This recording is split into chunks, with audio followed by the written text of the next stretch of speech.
Hola, buenos días a todos y a todas nuestros oyentes que nos escuchan como todas las mañanas en Educando para Educar. Somos Valentina Carreto y Micaela Franzanti, y hoy tenemos la grata bienvenida de dos invitadas especiales, Oriana Riquelme y así suma también a la mesa Virginia Lugaro. El tema que trataremos hoy en este podcast está dirigido a responder preguntas como ¿cómo se construye la identidad laboral docente? En este caso lo abordaremos a partir del autor Gustavo Mórtola, quien plantea este tema en su artículo titulado Una aproximación narrativa a la construcción de la identidad laboral docente. Bueno, ahora sin más preámbulos, comenzaremos con este interesante tema. Les daremos unos minutitos para que puedan colocarse cómodos en un sitio de su casa y si recién se levantan, se preparen un buen mate o un café con unas medialunas y escuchemos este podcast. Bueno, luego de esta breve pausa le vamos a dar la bienvenida a las invitadas de hoy, Virginia y Oriana. Hola, ¿Qué buenos tal? días. Bueno, nosotros ya hace varios días venimos preparando este tema junto a Mica, investigando acerca de este escritor, y además nos pareció muy interesante abordarlo acá porque nuestros oyentes, en la mayoría, son docentes.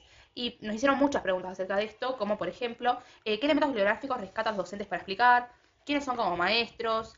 ¿Qué elementos anteriores a formación inicial les permite explicar la imagen que portan de sí mismos? Esas son algunas de las que nos hicieron.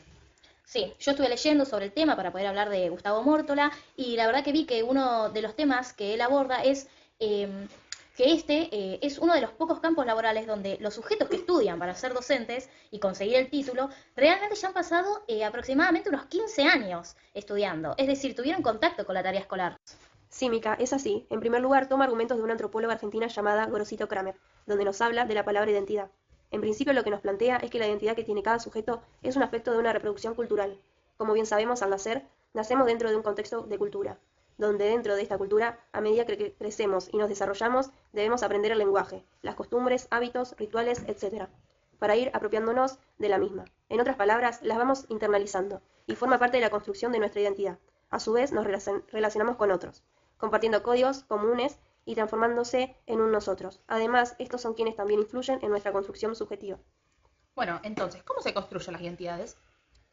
Claramente y sumando a lo que dijo mi compañera Ori, las identidades se construyen en el interior de procesos de socialización, es decir, en el interior de espacios sociales, mediante identificaciones y atribuciones de sentido, donde la imagen de uno mismo se configura bajo el reconocimiento del otro. Acá me gustaría también, chicas, hacer mención a lo que plantea Mórtola, que trae en su artículo una cita del antropólogo argentino García Canclini, quien profundiza sobre este concepto de identidad y él, en este caso, la define como coproducción. ¿Y por qué la define como coproducción? ¿A qué se refiere? Justamente a eso quería llegar. En este caso, este antropólogo García plantea que la coproducción es con otros, es decir, que se reconstruye de manera incesante en condiciones desiguales entre los diferentes actores y poderes que hay dentro. Paremos un segundo acá. Pero con respecto a la identidad laboral, según Mórtola, Con respecto a la identidad laboral, lo que plantea es que esta identidad se basa en un nosotros y con los otros, y que este es mucho más importante en el mundo laboral. Esperen, para entender bien lo que estamos explicando y que todos nuestros oyentes nos entiendan también, lo que quiere decir es que, siendo sujetos dentro de un espacio laboral, construimos una identidad en donde hay códigos con los otros, ¿no? Sí, ¿Es así? sí, es así, Mica. Por ejemplo, nosotras como docentes vamos a estar inmersas en la sala solas, pero para poder trabajar tenemos que tener estos códigos y esta relación con los otros, por ejemplo, el directivo, para poder llevar a cabo nuestra tarea. ahora bien, cuando hablamos de la identidad laboral docente, ¿qué se entiende por esto? Mórtola lo que nos va a decir es que es la noción de sí mismo que tiene un sujeto en cuanto a enseñante. Además es clave, y que también remarca Mórtola, es que la identidad laboral docente no es fija, ya que hay una autopercepción que tienen los docentes de sí mismos que va cambiando a medida que pasa su vida en diferentes etapas personales y o laborales. Por ejemplo, no es lo mismo la identidad de un docente en sus primeros años de docencia que ya ha pasado varios años de experiencia. En el primer caso va a tener una preocupación más de supervivencia. ¿A qué apunto con esto? Es decir, por ejemplo, nosotras luego cuando terminemos este profesorado y empecemos a ejercer como docentes, ya tenemos las bases obviamente para poder ejercer y de seguro nuestra preocupación va a ser con respecto a las planificaciones, que me las aprueben, en realizar informes por primera vez, etcétera, o por ejemplo las entrevistas con los padres. En cambio, las docentes que ya tienen varios años de experiencia, seguramente una de sus preocupaciones es seguir capacitándose para enseñarles a los niños o a los adolescentes una mejor calidad de educación. Siguiendo con lo que dijo mi compañera Virgi, Mórtola dice que nosotros podemos narrar quiénes somos como docentes, es decir, esta identidad, que nuestra identidad es narrativa. Por ejemplo, yo le pregunto a Valen, vale, ¿quién sos? Bueno, yo soy Valentina, tengo 21 años, estoy estudiando profesora de nivel inicial y no se me ocurre nada más que decirte. Bueno, lo que va Mórtola es esto, de que nosotros mismos podemos decir quiénes somos como docentes, pero no es una cosa sencilla. Reflexionar y mirarte a vos mismo, y poder así armar tu narrativa de tu identidad de quién sos. Y algo que me pareció muy importante, y que está bueno también compartírselos, es que en un momento él toma una cita de la pedagoga Aliaut, donde ella sostiene que volver al propio pasado no solo significa una selección de los hechos o experiencias realizadas, sino también la interpretación de lo hecho o vivido.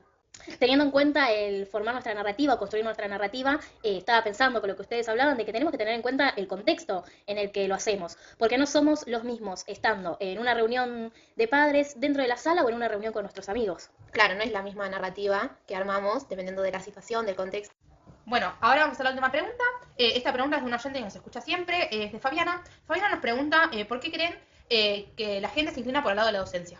Buena pregunta, Valen. En este caso, Mórtola nos va a decir acerca de aquellos aspectos e influencias que hacen esta construcción de la identidad docente, donde en un principio nos va a plantear que tiene que ver con la biografía escolar y las propias experiencias que ha transitado el sujeto, que bueno, directamente se vinculan a lo que es la infancia. Por ejemplo, yo puedo decir de que en mi infancia recuerdo demasiado y que ha dejado una huella sumamente significativa una maestra que tuve en el nivel primario y que su manera de enseñar, su calidez, su cariño y su amor también por la profesión que ella ejercía, hizo que yo la tenga hoy en día como una referente, como un modelo de docente que quiero reflejarlo cuando yo ejerza este rol docente dentro de la sala.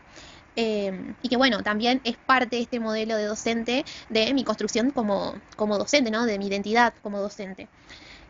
También nos va a decir que otra influencia es esto de que hay muchos sujetos que se inclinan a adentrarse y estudiar esta formación docente debido a que su entorno familiar hay un montón de docentes, entonces la mayoría de las veces dentro de su entorno se habla acerca de la educación, acerca del rol docente, esta tarea de enseñar, y entonces es por eso que muchas veces debido a esto, a su contexto, terminan luego estudiando la docencia. Y para ir cerrando, me gustaría mencionar algo más que tiene que ver con esta autora Estela Cols y Davini, que en este caso ellos van a hacer mención de lo que es la construcción de la identidad docente, pero que va más de la mano de lo que es el trabajo docente, ciertamente. Donde ellos van a decir, más que nada Estela Cols va a decir que esta formación profesional obviamente que remite a un desarrollo personal, es un proceso, van a decir. Y es un trabajo sobre uno mismo, donde se va conociendo uno mismo y se va formando debido a esta mediación con otros. Bueno, para nuestros oyentes, nos volvemos a reencontrar el próximo martes. Muchas gracias. Adiós.